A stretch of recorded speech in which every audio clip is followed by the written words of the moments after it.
রমজান শয়তানের বিরুদ্ধে তৃতীয় বিশ্বযুদ্ধের মতো মহা বিশ্বযুদ্ধের মাস। অতএব 30টা দিন প্রত্যেকটা যুবককে চ্যালেঞ্জ দিতে হবে যে আমরা শয়তানের খপ্পরে পা দিব না। মান সামা রমাদানা ঈমানান ওয়া ইহতিসাবান, ঈমান সহ সিয়াম থাকলে অতীতের গুনাহ মাফ হবে। ঈমান সহ মানে লা ইয়াজনি জানি হিনা ইয়াজনি ওয়া হুয়া মুমিন।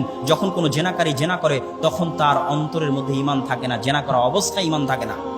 যখন কোনো চোর চুরি করা অবস্থায় তার অন্তরের মধ্যে ঈমান থাকে না। তাহলে আপনি যখন রমজান মাসে গুনাহ করবেন, আপনি কি ঈমান সহ সিয়াম রাখতে চান না ঈমান ছাড়া? কথা বলেন, ঈমান সহ না ঈমান ছাড়া? ঈমান ছাড়া। অতএব হে মা এবং বোন, হে উপস্থিত যুবক সমাজ, আমার পক্ষ থেকে রমজান মাসে দুইটাই দাবি। এক, কোরআন কোরআন কোরআন কোরআন। রমজান মাসে কিছু করতে পারেন আর না পারেন, কোরআন তেলাওয়াত করেন। গোটা বাড়িতে কোরআন তেলাওয়াত হবে, প্রত্যেকটা সদস্য কোরআন তেলাওয়াত করবে। যে কোরআন পড়তে জানে না কোরআন পড়া শিখবে। আর 2 নাম্বার জরুরি কাজ হচ্ছে গুনাহবিহীন রমজান। তারাবির সালাত আদায় করলেন, জোহরের সালাতে নাই। এই রমজানের কোনো মূল্য আছে? জোহরের সালাত ছেড়ে দেওয়া মানে যে কোনো ফরজ সালাত ছেড়ে দেওয়া অনেক বড় বড় কাবিরা গুনাহের চেয়ে বড়। ইবনুল কাইয়িম রাহিমাহুল্লাহ তার বইয়ের মধ্যে লিখেছে, এই সবচেয়ে বড় গুনাহ শিরকের পরে যদি থাকে তাহলে সেটা হচ্ছে তারকুস সালাহ, সালাত ছেড়ে দেওয়া, অনেক গুনাহের চেয়ে বড়। তাহলে আপনাকে রমজানে যদি আপনি ফরজটুকু আদায় করেন, ফরজ যদি আদায় করেন, তবুও আপনাকে গুনাহবিহীন থাকতে হবে। আল্লাহ সুবহানাহু ওয়া তাআলা আমাদের এই রমজানকে গুনাহবিহীন ভাবে এবং কোরআনময়, কোরআন তেলাওয়াতের মাধ্যমে, কোরআন পড়ার মাধ্যমে, যারা ইতিকাফে যান, ইতিকাফে বসেন, তাদের জন্য আমার পরামর্শ থাকবে।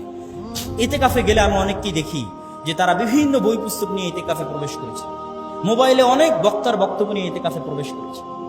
এই বই পুস্তক পড়ার অনেক সময় পাবেন, এই সমস্ত আলেম ওলামাদের বক্তব্য শোনার অনেক সময় পাবেন। ইতিকাফে খেলে আপনার শরীর আর আল্লাহর বাণী কোরআন নিয়ে প্রবেশ করবেন। কোরআন পড়ার আর কবে সময় পাবেন? কবে?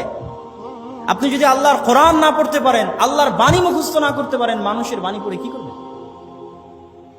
অতএব ইতিকাফেও যারা যাবেন তারা সবচেয়ে বেশি গুরুত্ব দিবেন কোরআন তেলাওয়াতকে। রমজান মাসে সবচেয়ে বেশি গুরুত্ব দিবেন কোরআন তেলাওয়াতকে। আল্লাহ সুবহানাহু ওয়া তাআলা আমাদের সকলকে রমজান মাসে কোরআনের বরকতে বরকতমণ্ডিত হওয়ার এবং গুনাহবিহীন থাকার যে চ্যালেঞ্জ, প্রত্যেকটা যুবক, প্রত্যেকটা মানুষ, প্রত্যেকটা মা এবং বোন রমজানের সম্মানে চায়। আর কয়দিন পর দেখবেন যে রমজানের সম্মান লঙ্ঘন হচ্ছে। রাস্তাঘাটে ঈদ কেন্দ্রিক বেহায়া বেলেল্লাপনা, পোস্টার, অমুক হলে চলিতেছে, এই চলিতেছে, সেই চলিতেছে, রমজানের অপমান। এবং যারা প্রকাশ্যে রমজান মাসে গুনাহে লিপ্ত, তারাও রমজানের অপমান করতেছে। রমজানের এই মহা সম্মানিত মাসকে যেন আমরা অপমানিত না করি। আল্লাহ সুবহানাহু ওয়া তাআলা আমাদেরকে গুনাহবিহীনভাবে রমজানের সম্মান বজায় রেখে কোরআন তেলাওয়াতের মাধ্যমে রমজান অতিক্রম করার তৌফিক দান করুন। আল্লাহুম্মা আমিন। এই বলে আমি আমার সংক্ষিপ্ত বক্তব্য শেষ করছি। ওয়া আখিরু দাওয়ানা আনিল হামদুলিল্লাহি রাব্বিল আলামিন। আসসালামু আলাইকুম ওয়া রাহমাতুল্লাহি ওয়া বারাকাতুহু।